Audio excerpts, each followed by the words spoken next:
নির্বাচনের ৮০ ঘন্টা আগে ডক্টর ইউনূস সরকার বিরাট ঘটনা ঘটিয়ে দিয়েছেন। কি ঘটেছে, কেন ঘটেছে, এত কঠোরতা কেন, বা এইটা নিয়ে ইউনূস সরকারের কাজ করা কি জরুরি ছিল? কিসের ইঙ্গিত? জরুরি আলোচনা। দর্শক, একটা তথ্য আমি আপনাকে দিই। এই যে ধরেন আপনার কেউ কে মাথায় রাখছে যে গ্রামীণ ব্যাংকের সুবিধাবাদী মানে যারা বেনিফিশিয়ারি সেই নারীর সংখ্যা 2 কোটি। আপনি গুগলে সার্চ দেন, দিয়ে আপনি দেখেন এই 2 কোটি ভোটার ইউনূস সাহেব যেদিকে সিগন্যাল দিবে সেদিকে যাবে। আমি দুইটা জরিপ দেখাই। যেমন এইটা করছে আপনার ILID বলেছে জামাত পাবে 105টা, বিএনপি পাবে 101টা, জামাত এগিয়ে। দেখেন, এই মোবাইল ছাড়া আমি কিভাবে ভোট দিতে যাব? আমি যখন বাসা থেকে বের হবো আমাকে তো ভাই বাসা থেকে বলবে মোবাইল নিয়ে যাও, আর আমিও তো যাইতে পারবো না, কারণ আমি তো ব্যাটারি ছাড়া চলুম কেমনে, ওদের জামু কেমনে? মোবাইল না থাকলে হাত খালি লাগবে না? আর ওই মোবাইলটা আমি ওই 40 গজের ভিতরে ঢোকার আগে কার কাছে রাইখা যাবো? আমি যে ভোটটা দিতে যাবো ওই মোবাইলটা কার কাছে রাইখা যাবো? দেখছেন কেমন সিদ্ধান্ত? এই ধরনের সিদ্ধান্তগুলো কেন নেয়?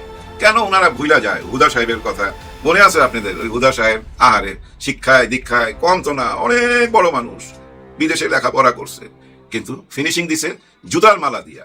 নির্বাচন কেন্দ্র করে আমার রাষ্ট্রীয় গুরুত্বপূর্ণ যে কজন ব্যক্তির সাথে কথা হয়েছে যারা নির্বাচন বাস্তবায়ন করবেন, এর মধ্যে অনেকেই বলেছেন যে এই রাষ্ট্রটা 54 বছর পর এবার একটা কাঙ্ক্ষিত লক্ষ্যে এসছে যে দেশটাকে সঠিক পিলারে দাঁড় করানো যাবে। একজন আমলা সচিব তিনি বললেন, মানুষ যদি এবার সিদ্ধান্ত নিতে পারে ভোটের মাধ্যমে কাকে তারা বিজয়ী করবে, তাহলে এটা নির্ধারণ হয়ে যাবে যে বাংলাদেশে কোন পিলারে দাঁড়িয়ে আছে। বাংলাদেশ যদি পুরনো বন্দোবস্তের পক্ষে ভোট দেয় তাহলে বাংলাদেশ ঠিক আগের মতো চোর বাটপারদের আন্ডারে থাকবে। বাংলাদেশ যদি মনে করে যে না, তারা নতুন ভিত্তির উপর একটি ভবন তৈরি করতে চায়, বাংলাদেশকে বসাতে চায়, দাঁড় করাতে চায়, তাহলে বাংলাদেশ একটা নতুন বাংলাদেশের রূপ নেবে। জনগণের সমর্থন পেলে জনগণের কাছে দায়বদ্ধ সরকার গঠন করবে বিএনপি বলে জানিয়েছেন তারেক রহমান। 12 ফেব্রুয়ারি জাতীয় নির্বাচন ও গণভোট উপলক্ষে জাতির উদ্দেশ্যে দেয়া ভাষণে তিনি বলেন, দুর্নীতি দমন করে দেশে পুনরায় আইনের শাসন প্রতিষ্ঠায় বিএনপির অঙ্গীকার। অতীতের রাষ্ট্র পরিচালনার সময় হওয়া ভুল ত্রুটির জন্য জাতির কাছে দুঃখ প্রকাশ করে বিএনপি চেয়ারম্যান বলেন, ভুল থেকে শিক্ষা নিয়ে ভবিষ্যৎ প্রজন্মের জন্য নিরাপদ বাংলাদেশ গড়ে তোলা হবে। আবার ভোটাধিকার হরণ করতে যারা চায়, জুলাইয়ের কথা স্মরণ করো, দিল্লিতে যারা পালিয়েছে তোমাদের পালানোর বন্দোবস্ত তোমরা করো। ভোট ডাকাতদের আর এই বাংলাদেশে স্থান দেওয়া হবে না। তরুণ সমাজ জেগে উঠেছে, নব দিগন্তের উন্মোচন করেই আমরা ঘরে ফিরবো ইনশাআল্লাহ। বিএনপির ভোট আছে নাকি? হ্যাঁ, বিএনপির ভোট শূন্য শূন্য। বিএনপি জিততো, ভোট পাইতো, কিন্তু এই ভোটটা হইতেছে anti Awami League, anti India vote. এই ভোটে জিততো। আওয়ামী লীগের সাথে লড়াই আমরা বিএনপির নেতা বানিয়েছিলাম, কিন্তু আমরা তো বিএনপি করি না, এখন বিএনপির সাথে নাইও। আগে বিএনপির বিপদে বুক আগাই দিছি, ডিফেন্ড করছি, তার লড়াইকে নিজের লড়াই মনে করছি, যদিও লড়াই কতটুকু করছে সেটার কথা নাই কই। প্রিয় মা বোনেরা, আপনারা দেখেছেন গত একটা মাস ধরে একটা দল আপনাদের হিজাব বোরখা ছায়া টেনে খুলে ফেলতে চায়। আজকে যারা আমার মা বোনদের বোরখা খুলে ফেলতে চায় তারা ক্ষমতায় আসতে ছাড়া বাংলাদেশকে বিভক্ত করে ফেলবে। আমরা জীবন দিয়ে দিব, কিন্তু মা বোনের ইজ্জত আমরা কখনোই হারিয়ে ফেলবো না। বিএনপি আওয়ামী লীগের একটা বিরাট যৌথ প্রজেক্ট ব্যর্থ হয়ে গেছে। বিএনপি আওয়ামী লীগ নির্বাচন আগে শেষ ধরা খেয়েছে। সম্ভবত তাদের আর কোনো ষড়যন্ত্র আর কাজে আসবে না, তাদের ষড়যন্ত্র ব্যাকফায়ার করেছে। দর্শক, বাংলাদেশে একটা অস্থিতিশীল পরিবেশ সৃষ্টির চেষ্টা করেছিল বিএনপি এবং আওয়ামী লীগ। ঘোলা পানিতে মাছ শিকার করার চেষ্টা করেছিল বিএনপি এবং আওয়ামী লীগ, কিন্তু ইনকলাব মঞ্চ, জামাত ইসলামী, এনসিপি, এমনকি ডক্টর ইউনূস সরকার, তাদের অসাধারণ রাজনীতির ফলে তাদের এই প্রজেক্ট মাঠে মারা গেছে। কিভাবে এই নির্বাচন, যে নির্বাচন মাত্র 3 দিন বাকি আছে, সেই নির্বাচনে জামাত ইসলাম জোট বিজয়ী হতে পারে। এবং ডেভিড বার্গম্যান বলেছেন যে এটা একটা অবাক হওয়ার মতো যে জামাত ইসলাম জীবনে কখনো 12% বেশি ভোট পায়নি, যেই জামাত কখনোই বাংলাদেশের তৃণমূলের সঙ্গে মিশা চেষ্টা করেনি আওয়ামী লীগ বিপদ, সেই জামাত ইসলাম জোট এখন ক্ষমতায় যেতে পারে। আমি তাকেই ভোট দেবো যে বিষ খায়া বিষ হজম করতে পারে। যে নেতা বিষ খায়া বিষ হজম করতে পারে আমি তাকে ভোট দিব। ওই নেতাকে ভোট দিব না যে বিষ খায়া বিষ হজম করতে পারে না, মুখ দিয়া ওই বিষ বাই কইরা ফেলে, ভূমি কইরা দেয়। কারণ বেগম খালেদা জিয়া অতীতের ভিডিওগুলো সব ঘুরে বেড়াইতেছে। উনি বারবার বলছে এই দেশে কোনো রাজাকার নাই, এবং লিডার আপনি নিজেও বলছেন, আমার কাছে ভিডিও আছে, এই দেশে কোনো রাজাকার নাই, সব বিচার হয়ে গেছে, যার জন্য ওনাদের নিয়ে আমরা এই দেশ পরিচালনা করছি। এখন ওই কথা থেকে বাইরে হইয়া আবার যদি বলেন, এখন নিজের কথা বিরুদ্ধে তো নিজেই দাঁড়ায় গেলেন, তাই না? তার মানে কি জানেন আপনি বিষ খায়া বিষ। আপনারা জানেন যে চট্টগ্রাম বন্দর নিয়ে তীব্র উত্তেজনা, বন্দরে আন্দোলন, ধর্মঘট, ইজারা চুক্তি করতে পারবে কি পারবে না, বিদেশিদের কাজ দিতে পারবে কি পারবে না, নানান বিষয় নিয়ে আন্দোলন চলছে। বামপন্থীরা যারা সবসময় একটা ইউটোপিয়ান জগতে থাকেন, সবকিছুতে সাম্রাজ্যবাদ দেখেন, তারা তো আন্দোলন করছে। বিএনপি আন্দোলন করছে বাম চেতনা থেকে নয়। বিএনপি গ্লোবালাইজেশনে বিশ্বাসী, বিএনপি বিদেশি ঠিকাদারকে কাজ দেয় বিশ্বাসী। এটা বিএনপি সরকার আমলেই নিয়মিত করত। যুক্তরাষ্ট্রের কোম্পানি, কানাডার কোম্পানিকে দিত, বাংলাদেশের কোম্পানি তারা এগুলো পারে না, এটা পুরনো। কিন্তু বিএনপি এখন আন্দোলন করছে মূলত চাঁদাবাজির দাবিতে। আপনি একটু কল্পনা করেন যে চান্দার দাবিতে, চান্দাবাজি করার অধিকারের দাবিতে আন্দোলন, এটা দেখেছেন কোথাও? হ্যাঁ, এখন চট্টগ্রাম বন্দরের দিকে তাকান, এটা দেখছেন। এই যে জাতীয়তাবাদী শ্রমিকদের সংগঠন, তারা বিভিন্ন নামে বেনামে আছে, তারেক রহমান নির্দেশে তারা কাজ করছে। আমির খসরু মাহমুদ চৌধুরী এদেরকে তদারকি করেন। তো এরা এই জাতীয়তাবাদী এই কথিত গোষ্ঠী, তারা বিদেশিদেরকে বন্দর পরিচালনার কাজ দিতে রাজি না, এবং নতুন টার্মিনাল নির্মাণ বা এই ধরনের কাজ কিচ্ছু দিতে রাজি না। তারা নাকি কাজ করবে না, তারা একদম অচল করে দিবে। 1000 কোটি টাকার উপর অলরেডি ক্ষতি হয়ে গেছে। কেন? কারণ বিদেশিরা যদি এটা পরিচালনা করে তাহলে চান্দাবাজি করা যাবে না। তো চান্দাবাজি করার দাবিতে, নইলে আমাদের বন্দরের সক্ষমতা বাড়ানোর জন্য, গতিশীল করার জন্য এআই ভিত্তিক উন্নত পণ্য খালাস সিস্টেম বা অন্যান্য ম্যানেজমেন্ট, আর এই চট্টগ্রাম বন্দরে যে কি পরিমাণ দুর্নীতি হয় কাস্টমসে আমরা জানি, কে না জানে। আমরা যখন ঢাকা বিশ্ববিদ্যালয়ে স্টুডেন্ট ছিলাম, মাস্টার্সে পড়তাম, তখন যারা বিসিএস টিসিএস দিত, ওদের মধ্যে একটা চিন্তা ছিল কোন ক্যাডার হতে চাও। অনেকে বলতো কাস্টমস ক্যাডার। তবে কাস্টমস ক্যাডারে কোনো ভাব আছে নাকি? তুমি অ্যাডমিন বা পুলিশ হবা, একটা ভাব আছে, ফরেন ক্যাডার হবা। কিন্তু অনেক মেধাবী বলতো যে আমি কাস্টমস হবো। কি জন্য? কাস্টমস হলে অল্পের মধ্যে, কিসের, ওই ফরেন ক্যাডার হলে তুমি বৈধভাবে 20 বছর চাকরি করে যে পরিমাণ টাকা পয়সা হবে, কাস্টমসে তুমি 2 বছর চাকরি করলে এটা হবে। যদি চট্টগ্রামে পোস্টিং পাওয়া যায় পোর্টে, তাহলে তো কথাই নেই, এক রাতে 1 কোটি টাকাও পাওয়া যায়। অথচ চাকরি করে 1 কোটি টাকা সারা জীবনও মালিক হওয়া যায় না বৈধভাবে, কারণ খরচ করতে হয় না তার। কিভাবে? যে এই 1000 কোটি টাকার একটা অবৈধ চালান আসবে, ওটা ছাড়পত্র দিয়ে দেবা, একটা সাইন দিয়ে দেবা, 1 কোটি টাকা তুমি পাবা। এরকম হয়, আমরা জানি তো। আমাদের বন্ধু বান্ধব যারা কাস্টমসে চাকরি করেন, একজন ফুলে ফেপে, মানে বিশাল অবস্থা, রাতারাতি। তো এই যে মহা দুর্নীতি, বাংলাদেশে যদি প্রশ্ন করা হয় সবচাইতে বড় অঙ্কের চাঁদাবাজি এবং দুর্নীতি হয় কোথায়? ডেইলি, রুটিন মাফিক, দায়েমি চাঁদাবাজি, দায়েমি সুন্নত আছে না, এরকম দায়েমি চাঁদাবাজি কোথায় হয়? উত্তর হচ্ছে চট্টগ্রাম বন্দরে। 1000 কোটি টাকা নষ্ট হয়ে যায়, তার প্রভাব পড়ে পুরো অর্থনীতির উপর। এই জন্য ইউনূস সরকার এসে সাহস করেছিল যে না, এই চাঁদাবাজি বন্ধ করতে, বিদেশিরা পরিচালনা করুক, চাঁদাবাজি পিছন থেকে ঢুকে যাবে। কিন্তু না, এটা বিএনপির এস্টাবলিশমেন্ট করতে দিবেন। এখন তারা আওয়ামী লীগ নেই, আওয়ামী লীগের যারা আছে তারা বিএনপির সাথে লিয়েজি করে আছে। এই কারণে এই চাঁদাবাজির দাবিতে তারা চট্টগ্রাম বন্দরে তারা অচল অবস্থা সৃষ্টি করছে এবং আন্দোলন করছে চাঁদাবাজির অধিকারের দাবিতে। বিদেশিদের পরিচালনা করতে দেয়া যাবে না বন্দর, এর অর্থ হচ্ছে যে আমরা চাঁদাবাজির অধিকার চাই, এছাড়া কোনো যুক্তি নেই। পৃথিবীর সব দেশের উন্নত বন্দর ইন্টারন্যাশনালি রিনাউন্ড কোম্পানিকে দেওয়া হয় পরিচালনা করতে, দুবাই থেকে শুরু করে সৌদি আরব, ভারতের ওটাও ডিপি ওয়ার্ল্ড বা এরকম আরো অনেকে চালায়। পৃথিবীর যত অভিজাত বা উন্নত বন্দর, ব্যস্ত বন্দর, সবগুলো প্রফেশনাল কোম্পানি ম্যানেজমেন্ট করে, ওই দেশের সরকার করে, বিষয়টা এরকম না। আর বাংলাদেশে শ্রমিক সংগঠন লোকজন এটা নিয়ন্ত্রণ করে। 1000 কোটি টাকার ক্ষতি অলরেডি করে ফেলেছে। আর শেষ মুহূর্তে এই বিষয়টার একটা দৃশ্য ক্লাইম্যাক্স এসেছে হাইকোর্টের একটা রায়ের ফলে, যার ফলে নির্বাচনের আগ মুহূর্তে চট্টগ্রাম বন্দর নিয়ে তীব্র উত্তেজনা রাজনীতিতে। এখন সাধারণত যেটা আমরা সন্দেহ করছি, নর্মালি যতই জটিলতা হোক, ওই ফাইল টেল নিচে রেখে দিতে, আরে নির্বাচন নিয়ে আছে, কিসের বন্দর টন্দর, ওটা রাখো যেভাবে আছে চলুক, ওটা যারা ক্ষমতা আসবে তারা দেখবে, হওয়ার কথা ছিল এটা। কিন্তু না, ইউনূস সরকার এটা খুব সিরিয়াসলি নিচ্ছে। আজিব যে নির্বাচনের পর কি হবে এটাও তাদেরকেই ঠিক করতে হবে এবং তাদের দায়বদ্ধতা রয়েছে। অতএব এখান থেকে একটা বিষয় অ্যাটলিস্ট নিশ্চিত হওয়া যায় যে ইউনূস দায় এড়িয়ে পিঠ বাঁচিয়ে চলে যেতে চাচ্ছেন না, পরবর্তী বাংলাদেশের গতি প্রকৃতি নির্ধারণ করে দিয়ে যাচ্ছেন। প্রয়োজনে এত সহজে ক্ষমতা হস্তান্তর করবে না, শেষ দেখে ছাড়বে, এরকম প্রস্তুতি ইউনূসের আছে। বন্দর নিয়ে তাদের যে অবস্থান, এটা থেকে এটা বোঝা যায়। নইলে ফাইলটা নিচে রেখে দিলেই বিএনপির চান্দাবাজরা চুপ হয়ে যেত। কিন্তু না, শেষ পর্যন্ত ঘাট ধরে, যেমন সরকারের সিদ্ধান্ত জানিয়েছে বন্দরে ধর্মঘট ইস্যুতে হার্ড লাইনে যাওয়ার সিদ্ধান্ত সরকারের। হ্যাঁ, এটা নৌ পরিবহন উপদেষ্টা জানিয়েছেন এবং যা তার অংশ হিসাবে বন্দরের যারা এটা বিএনপি সব ধর্মঘটের সাথে জড়িত তাদের তালিকা করেছে, তাদের বিদেশ যাত্রায় নিষেধাজ্ঞা থেকে শুরু করে কঠিন হলের ব্যবস্থার ইঙ্গিত দিয়েছে, চিঠি টিটি দেওয়া, এমনকি সেনাবাহিনী পাঠিয়ে সতর্ক করা, সব করেছে। এমনকি ওদেরকে গ্রেপ্তার করে নিয়ে যাবে এরকম একটা পরিস্থিতিও তৈরি হয়েছিল, বা ভয়ভীতি যা দেখানো তা করেছে। যার ফলে ওই বিএনপি পন্থী চাঁদাবাজির দাবিতে আন্দোলনকারী শ্রমিকরা ভয়ে তার মধ্যরাতে বিজ্ঞপ্তি দিয়ে আন্দোলন স্থগিত করেছে। যেটা জাতীয় নির্বাচনে 80 ঘন্টা আগের খবর। তার মানে 80 ঘন্টা আগে ইউনূস আঙ্গুল বাঁকা করে বিএনপিকে নাকানি চুবানি খাওয়াই তাদেরকে সোজা করতে পারতো। সোজা করা এটা সিরিয়াস কিছু না। দেখেন, এক ফজু পাগলা বের হয়েছিল না বাংলাদেশে? ফজু পাগলার উৎপাতে মিডিয়া অতিষ্ঠ ছিল, আমরা অতিষ্ঠ ছিলাম। খালি আমাদেরকে পাঠাতো অনেকে যে ভাই এই ফজু পাগলায় কিছু বলেন, আজকে এটা বলছে। সকালে একবার বলি, ধোলাই দিই, সন্ধ্যায় আবার একজনে পাঠায় যে ভাই আবার দেন, এই যে নতুন এটা বলছে। পুরো অতিষ্ঠ ছিলাম আমরা। সে ফজু পাগলাকে কিভাবে জামাত সাইজ করেছে দেখেছেন? একদম সাইজ হয়ে গেছে, শেষ। ফজু পাগলা শেষ। প্রিয় দর্শক, মধ্যরাতে বিজ্ঞপ্তি দিয়ে বন্দরের ধর্মঘট স্থগিত করলে আন্দোলনকারীরা। মধ্যরাতে কেন? চূড়ান্ত ভাবে আঙ্গুল বাঁকা করেছেন, দেখেছেন যে আর পারা যায় না, ইউনূস সাইজ করে দিয়েছে। তো বিএনপি পন্থী শ্রমিকরা ইউনূসের সাইজের শিকার হয়েছে নির্বাচনের 80 ঘন্টা আগে। চট্টগ্রাম বন্দরে চলমান ধর্মঘট স্থগিত ঘোষণা করা হয়েছে।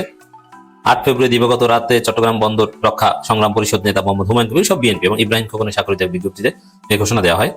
চট্টগ্রাম বন্দরে এনসিটি নিয়ে উপদেষ্টা ব্রিগেডিয়ার জেনারেল অবসরপ্রাপ্ত এম সাখাওয়াত হোসেন ও বিডার চেয়ারম্যান আশিক চৌধুরী সাংবাদিকদের দেওয়া বক্তব্য অনুযায়ী বর্তমান সরকার আমলে এনসিটি চুক্তি না করার সিদ্ধান্ত জানানো হয়েছে। নেতাদের সঙ্গে সন্তোষজনক আলোচনার প্রেক্ষাপটে জাতীয় সংসদ নির্বাচন ও রমজানের পণ্য খালাসের স্বার্থে চট্টগ্রাম বন্দর রক্ষা করার পরিষদের ধর্মঘট কর্মসূচি 9 ফেব্রুয়ারি।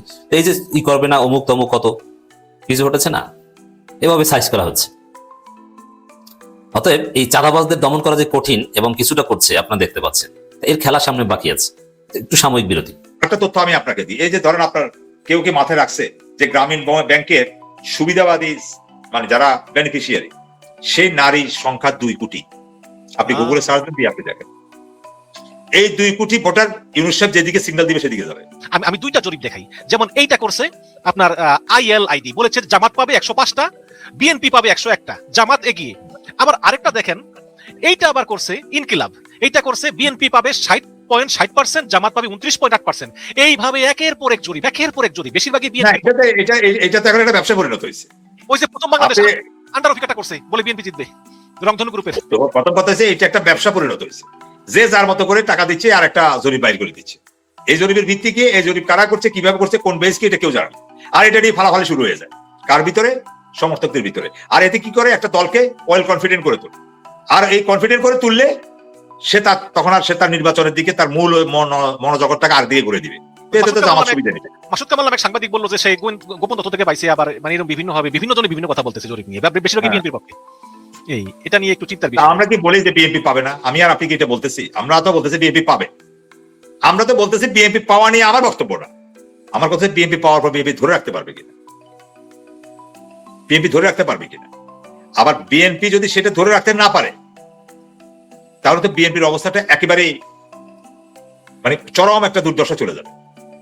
তাহলে বিএনপির ভিতরে বা ডিপ স্টেটের ভিতরে একটা মহল বিএনপিকে নিয়ে খেলা খেলছে। বিএনপিকে ক্ষমতায় দেওয়া মানে তো বিএনপিকে সৃষ্টি করা নয় রে ভাই। আমি বুঝতে পারতেছি না, মানে বিএনপিকে ক্ষমতায় নিয়েও ধ্বংস করে দেওয়া যায়, আরো সুবিধা ধ্বংস করতে। এটা হলো দেখে আরো মানে ভালোভাবে বুঝার মানে রাজনীতি আর, যে যারা এখন এই জিনিসটা বলছে, যারা ক্ষমতা থাকে তারা জনগণের কাছে প্রাসঙ্গিকতা হারিয়ে ফেলে বিভিন্ন ব্যর্থতার মাধ্যমে, ফলে এদেরকে ব্যর্থ করা শুরু করে। তাদের পারপাস সার্ভ করে, ডিপ স্টেট সার্ভ করে, আওয়ামী লীগকে পুনর্বাসন করে, কিছু অংশকে ফিরে নিয়ে এসে দেশের ভিতরে অস্থিরতা আবার নতুন করে তৈরি করে, বিএনপিকে ভুলভাল বুঝিয়ে তাদের নিষেধাজ্ঞা প্রত্যাহার করায় দিয়ে, আপনি আমার কথা বুঝার নাই? তো এইগুলো দিয়ে তো দেশে আবার বিশৃঙ্খলা তৈরি হয়ে গেলে বিএনপি আনপপুলার হয়ে যাবে না? এই জিনিসগুলোরই তো বিএনপি আবার কিছু কিছু ইঙ্গিত দিচ্ছে যে এটা করবো, আওয়ামী লীগ তোমাদের ভয় নাই, আমরা আছি। আওয়ামী লীগের নিয়ে কোনো কথা বলারই তো দরকার নাই। বিএনপিতে এমনি ভোটের অভাব নেই। আওয়ামী লীগের ভোট দিয়ে বিএনপি কি করবে? আওয়ামী লীগ যদি বিএনপির সাথে আগেও মানে 2009, 8, 14, 18তেও যদি তারা ইয়ে করতো, নির্বাচন করতো বিএনপির সাথে, সঠিক নির্বাচন করলে আওয়ামী লীগ কোনোদিন জিতেছে? আর আওয়ামী লীগের জীবনে কোনোদিন সেই 70 সালের নির্বাচন বা 72 একটা নির্বাচন হয়েছে বোধ হয়, হ্যাঁ, সেই আমল থেকে যে সময় যে রশিদ ইঞ্জিনিয়ারের ব্যালট বাক্স উঠে আনছে। আপনি দেখেন সেই আমল থেকে আওয়ামী লীগ কখনোই একটা নিরপেক্ষ নির্বাচনে দিচ্ছে নাকি? জোড়াতালি দেওয়া ছাড়া, ষড়যন্ত্র করা ছাড়া। তাহলে আওয়ামী লীগের কি দরকার? আওয়ামী লীগের দিয়ে বিএনপির এই যে আজকে আওয়ামী লীগের এই দায়টা বিএনপি তার ঘায়ে নিয়ে তার মানে বিএনপি নিজেকে বিতর্কিত করার, এখানে আমাদের হৃদয় থেকে রক্তক্ষরণ হয়। ওই যে 24-এর ধারণের কথা এটা আসে। 24-এর কথা বললে বলা হচ্ছে যে আমরা তো মুক্তিযুদ্ধকে হারাতে পারবো না। দেখছেন কথাটা মিলল? আপনি 24-কে ধারণ করলে মুক্তিযুদ্ধ চলে যাবে, এটা আপনি কোন কিতাবে পাইছেন? আমার এটা বলেন। তো এই যে ধরেন আপনার 24কে আপনি অবমূল্যায়ন করেন, আর মানে এই 24কে অবমূল্যায়ন করা মানে আপনি সেদিন যতগুলো কোটি কোটি মানুষ যে রাস্তায় নামছে, সারা বাংলাদেশে নামছে, তাদের হৃদয়ের মধ্যে আপনি আঘাত করেন। আপনি বললেন যে সেখানে তো আপনার কর্মী ছিল, সেটাতে একটা অংশ, কিন্তু সাধারণ মানুষ, আপনি জামাতের মিছিল বলেন, জামাতের মিছিলটা হয়তো বলা যায় তাদের বুলেট মিস মানে মিস হয় না, কর্মী মিস হয় না, কিন্তু বিএনপি বা অন্যান্য রাজনৈতিক দলে যারা মিছিল মিটিং এ আসে তারা কি সবাই ভোটার? যারা ভোট দিবে তারা কারো মিছিল মিটিং, জামাতের মিছিল মিটিংও যায় না। আপনি জানেন যে তারা ঘরে ঠিক মতো বসে আছে। তাহলে আপনাকে ওই অঙ্কে নিতে হবে। আরেকটা তথ্য আমি আপনাকে দিই, এই যে ধরেন আপনার কেউ কি মাথায় রাখছে যে গ্রামীণ ব্যাংকের সুবিধাবাদী মানে যারা বেনিফিশিয়ারি, সেই নারীর সংখ্যা 2 কোটি। আপনি গুগলে সার্চ দেন, দিয়ে আপনি দেখেন এই 2 কোটি ভোটার ইউনুস সাহেব যেদিকে সিগন্যাল দিবে সেদিকে যাবে। আমি কিছুটা জানি, আমার গ্রামের বাড়িতে কিছু গ্রামীণ ব্যাংকের লোক ভাড়া থাকে, হ্যাঁ, ওদের একটা গ্রুপ আছে। হ্যাঁ, আমি কিন্তু এই কথাটা আজকে বলে দিলাম, কিন্তু বলতাম না, আপনার এখানে এই কথাটা বলে দিছি যে ওনার এখানেও একটা গ্রামীণ ব্যাংকের একটা যে যারা মানে সুবিধা পাইছে যে নারী সংখ্যা, সেই নারীর সংখ্যা 2 কোটি সুবিধাভোগী যেটাকে আমরা বলি। তো তার কাছেও তো আপনি দেখবেন যে একটা মানে কি বলবো, যে ইউনুস সাহেবের তাদের উপর একটা প্রভাব আছে। মানুষ এখন ব্যাটারি ছাড়া চলতে পারে না। রোবট যেমন ব্যাটারি লাগে, তাকে আবার কারেন্টের চার্জ দিতে হয়, মানুষেরও কিন্তু এখন ব্যাটারি চার্জ দিতে হয়। আমরা কি মোবাইল ছাড়া চলতে পারি? আর মোবাইলে ব্যাটারি আছে, ওই ব্যাটারিতে চার্জ দিতে হয়। ঘরে যদি একটু মোবাইলটা ভুলে রাখা বাইরে যাই, মনে হয় হাত খালি কি যেন নাই, আবার দৌড়ে আসি ওই মোবাইলটা নেই। ঘুমের থেকে উঠা ওই মোবাইল, আবার ঘুমাইবার সময় একটুখানি ওই মোবাইল। একটা টাইমে তো জানেন পত্রিকা ছাড়া ওই ওয়াশরুমে যাওয়া যেত না, মানে অভ্যাস থাকে না, অভ্যাস। মানুষ তো তার অভ্যাস থেকে, তার স্বভাব থেকে বের হয়ে আসতে পারে না। আমার ওই স্বভাবটা ছিল, তো ওই টাইমে মানব জমিন ছিল বেস্ট, ছোটখাটো পত্রিকা ট্যাবলেটের মতো এভাবে ধইরা বসা যেত। এখন মোবাইল, হ্যাঁ ভাই, এই মোবাইল ওই একই কাজ করে, একটু আধুনিক আর কি। দেখেন, এই মোবাইল ছাড়া আমি কিভাবে ভোট দিতে যাব? আমি যখন বাসা থেকে বের হবো, আমাকে তো ভাই বাসা থেকে বলবে মোবাইল নিয়ে যাও, আর আমিও তো যাইতে পারুম না, কারণ আমি তো ব্যাটারি ছাড়া চলুম কেমনে, ওদের জামু কেমনে?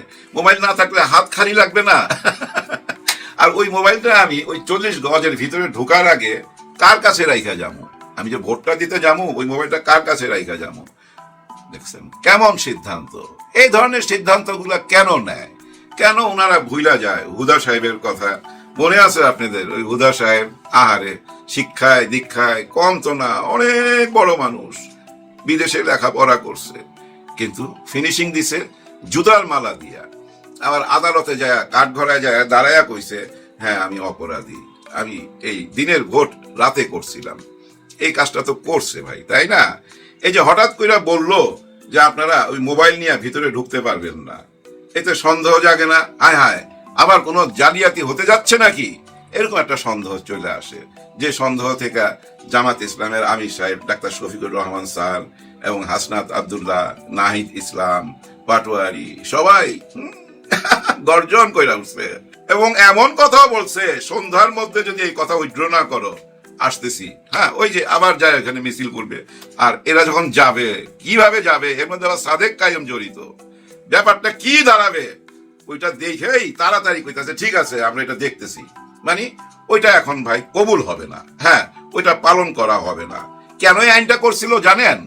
ওই যে ভিতরে যায় যদি ইউটিউবার ভাইরা, সাংবাদিক ভাইরা দেখে সবকিছু, ওদের হাতে তো ক্যামেরা আছে, আবার প্রতিটি মানুষই তো এখন সাংবাদিক, সবাই হাতেই তো ক্যামেরা, সবাই যদি ওনাদের ওই যে ভিতরের আকাম কুকাম ছবি কইরা, ছবি তুইলা বাইরে দেখায়া দেয়, তখন কি করবে? অনেকে তো ভাই লাইভে থাকবে। দেখেন, ডাক্তার ইউনূস স্যার বলছিল ঈদের আমেজে নির্বাচন হবে, আর ঈদের আমেজ মানেই তো ভাই মোবাইল। মোবাইল ছাড়া ঈদের আমেজ আসবে? আমি ভিতরে যাব, ছবি তুলবো।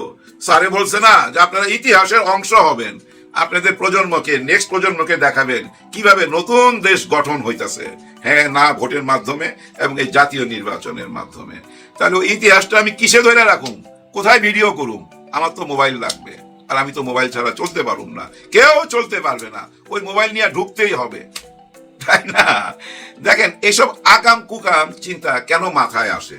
এই জন্য আসে যে ভুইলা যায় মানুষ। হ্যাঁ ভাই, চারিদিকে থাকে তো ভাই, এমন এমন মানুষরা থাকে চারিদিকে, সবাই যদি আশ্বাস দেয় নো প্রবলেম, আমরাই ক্ষমতায় আসতেছি, আপনি কোনো চিন্তা করেন না, আমরাই তো আছি, কে আপনার গায়ে টোকা দেয়, প্রয়োজনে আবার বেগম পাড়ায় পাঠায় দুমুনি, কোনো অসুবিধা নাই, টাকা পয়সা দিয়া, এরকম আশ্বাস বোধ কেউ দিছে, যার জন্য ওরকম সিদ্ধান্ত নিছে।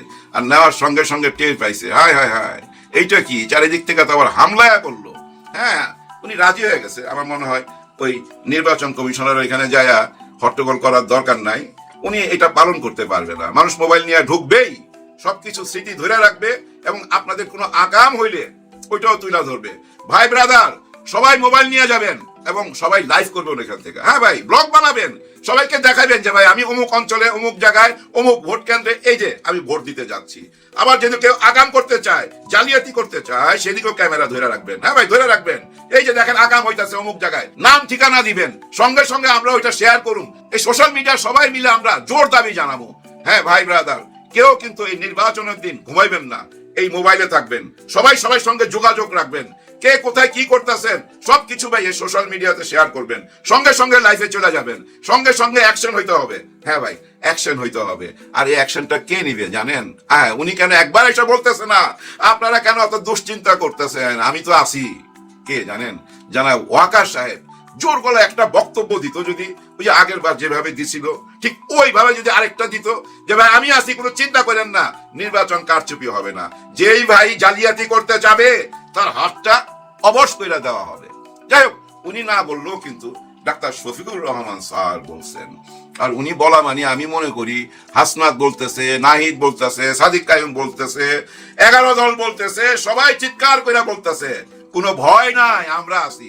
হ্যাঁ ভাই, উনারা আছে, পুলিশ ভাই থাকবে, আর্মি ভাই থাকবে, আনসার ভাই থাকবে, র্যাবের যদি কি নতুন নাম দিছে এখনো মুখস্থ হয় নাই, উনারা থাকবে, সবাই মিলা থাকলো, আমরা থাকবো। আর থাকবো কারা? আমরা এই যে সোশ্যাল মিডিয়ায় যারা জড়িত তারা। ছাড় দেওয়া যাবে না ভাই, দেশ ওয়ান ওয়ে রোডে ঢুকে গেছে, নো এন্ট্রি রোডে ঢুকে গেছে। তো ধরেন নো এন্ট্রি রোডে, ওয়ান ওয়ে না, নো এন্ট্রি রোডে, যে রোডে ঢুকারই কথা না সেই রোডে তো ঢুকে গেছে, যে রোডে গত 54 বছর কেউ ঢুকতে পারে নাই, কারণ সাহসী তো হয় নাই। কেন এই কথাটা বললাম? দেখেন ওই যে 15 জন না কয়জন ক্যান্টনমেন্টের ভিতরে অ্যারেস্ট অবস্থায় আছে, এসি বাসে কইরা আসে, এসি বাসে আসে, এসি বাসে কইরা আবার যায়, এসিতে থাকুক আর যেভাবেই থাকুক, বন্দিত হইছে।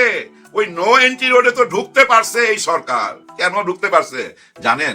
এই জুলাই গণ অভ্যুত্থানের চেতনার কারণে।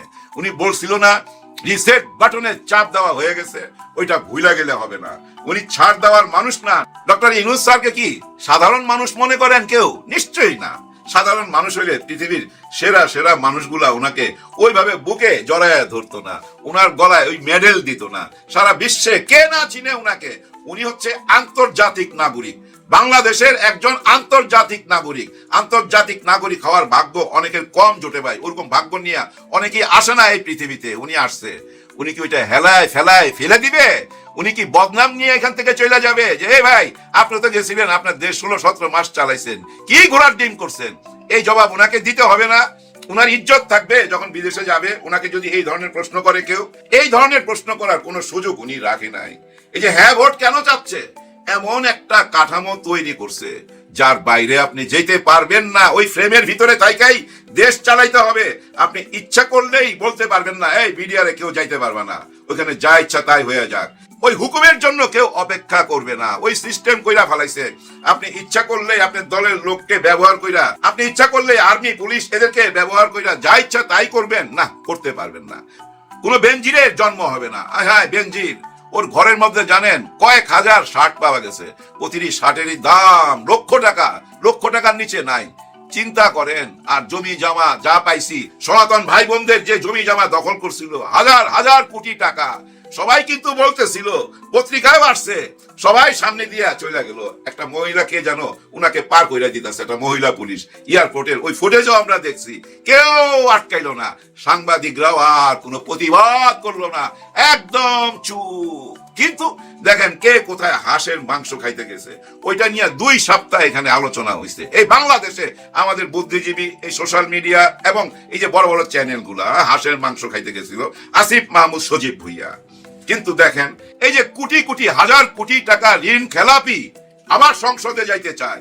এই দেশের টাকা পয়সা যারা মারছিল, লুট করছিল, তারাই আবার সংসদে যাইতে চায়। যাদের এই দেশেও নাগরিকত্ব আছে, আবার বিদেশেও আছে। বিদেশের এমন দেশও আছে, এমন একটা দ্বীপের আছে নাগরিক, যে দ্বীপের মধ্যে শুধু সন্ত্রাসীদের বসবাস, মাফিয়াদের বসবাস। ওইখানকারও একজন নাগরিক এখানে রাজনীতি করতেছে, এই ঢাকার একটি আসনে দাঁড়াইছে। এখানে তো প্রতিবাদ করেন না, কেন করেন না? আমাদের এই মিডিয়া ভাইদেরকে জিজ্ঞাসা করতেছি, সাংবাদিক ভাইদের জিজ্ঞাসা করতেছি, এখানে কেন প্রতিবাদের কণ্ঠস্বর এত চাপা কেন? এখানে কেন টকশোতে ওই প্রশ্নটা করা হচ্ছে না, করা হয় না?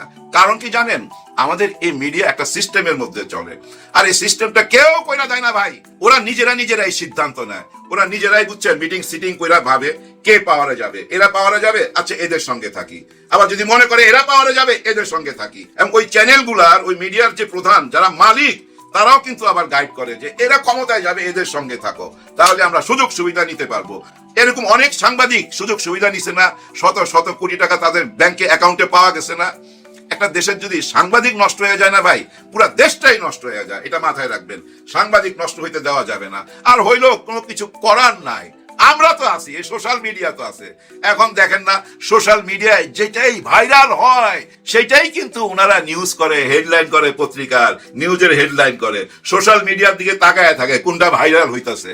তার মানে আমরা তো আছি, তারা যদি কথা না বলে আমরা কথা বলবো এবং তাদেরকে পচাবো, তাদের ওই ব্যবসা বন্ধ করে দেবো যদি সঠিক পথে না আসে, ন্যায়ের পথে না আসে, ইনসাফের পথে না আসে।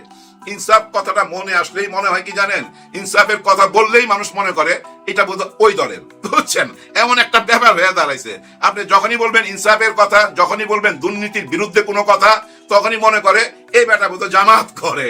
দেখেন, উপরওয়ালার এটা মেহেরবানি, হ্যাঁ উপরওয়ালার মেহেরবানি, মানুষের মাইন্ড চেঞ্জ করে দিতেছে। তো আমি একজনকে জিজ্ঞাসা করছিলাম, উনি আওয়ামী লীগ করে, যে ভাই ভোটটা কারে দিবেন, নাকি ভোট দিতেই যাইবেন না? কাছের মানুষ আর কি, বন্ধু মানুষ। সে আমাকে কি বলে জানেন, যে ভাই এত তাড়াতাড়ি কি ভুইলা গেছি? ভাইজান আপনি জানেন নাকি 32 নম্বরের দখল নিছি? কারা বলছিল? আমরা কি এত তাড়াতাড়ি ভুইলা গেছি? আমরা যারা আওয়ামী লীগ করি, 32 নম্বর তো ছিল ভাই স্বাধীনতার একটা কলিজা, একটা হৃৎপিণ্ড, একটা চিহ্ন। ওইটাকে যখন ভাঙ্গা দেওয়া হইলো, ওইটার জন্য বোলডোজার যখন পাঠাইলো, কারা পাঠাইলো? আমরা কি ভুইলা গেছি কাদের ইশারায় ওই বোলডোজার আসে? ওই নগর ভবন কাদের অধীনে ছিল তখন? আমরা কি এটা ভুইলা গেছি? হায় হায়, উনার ভিতরে যন্ত্রণা ছটফট করতেছে। হায় হায়, উনার ভিতরে না দগদগা ঘাত। এই যে 32 নম্বর নিয়া, তাহলে উনি কেন ভোট দিতে যাবে? আমি বললাম যে ওনারা যে বলে আগামীতে আপনাদেরকে আবার নির্বাচন করতে দিবে, জয় এবং পুতুল আসতেছে নেক্সট আওয়ামী লীগের হাল ধরতে। তো ভাই যে যত কথাই বলুক, এখন যা কিছু বলতেছে সবকিছু নাকি ভোট পাওয়ার জন্য বলতেছে। বললাম বলেন কি? হ্যাঁ আমরা এটা বুঝি, আমাদের অনেকের সাথে আলাপ হয়তো, হোয়াটসঅ্যাপে আমরা আলাপ করি, সবকিছু ভোট পাওয়ার জন্য।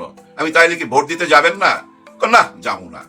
আমি কি কন, একটা পবিত্র জিনিস, একটা এত বড় আমানত, এটা নষ্ট করবেন? এটা একটা ভোট দেওয়া উচিত না? সব ব্যক্তি কি বাংলাদেশে নাই? তখন একটা মুচকি হাসি দিয়া বলতেছে যে আপনার ভিডিও দেখি মিয়া ভাই, আপনি কি বলতে চান বুঝি, কিন্তু ভোট দিতে যাবো না। দেখেন ওনার সিদ্ধান্ত, উনি ভোট দিতে যাবে না। তারপরও আমি পেঁচায়া ধরছি, যদি যান কোনো কারণে, তাহলে কারে দিতেন? আবার একটা মুচকি হাসি দিয়া যাই যাই পরে কথা হবে, চইলা গেল। আমরা হাঁটতেছিলাম, দেখেন মানুষের মনের ভিতরে কেমন ভাবনা, হ্যাঁ কেমন ভাবনা। অনেকেই বুঝা ফেলাইছে যে এই মুহূর্তে আওয়ামী লীগের ভোটটার জন্যই সবাই হাতে পায়ে ধরতেছে, কিন্তু গত 16-17 মাস কারা এই আওয়ামী লীগের উপর অত্যাচার করছে, জুলুম করছে, মামলা দিছে, 32 নম্বর ভাঙছে, আরো অনেক কাহিনী ভাই, অনেক কাহিনী আছে মা বোনদের নিয়া, সেগুলো আর নাই বা বললাম। ওই ভদ্রলোক আমাদের অনেক কথাই বলছে, উনি একেবারে মনে প্রাণে আওয়ামী লীগ করে। উনার কথা, আওয়ামী লীগ ঘরে বসে থাকবে, কিন্তু যারা 32 নম্বর ভাঙছে তাদেরকে ভোট দিবে না।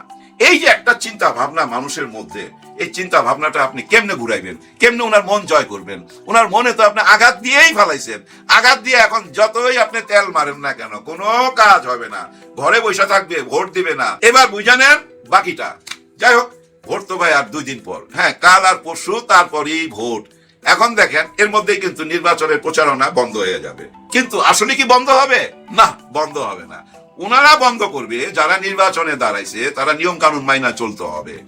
আমরা কি নিয়ম কানুন মাইনা চলুম? আমরা প্রচার করুম না?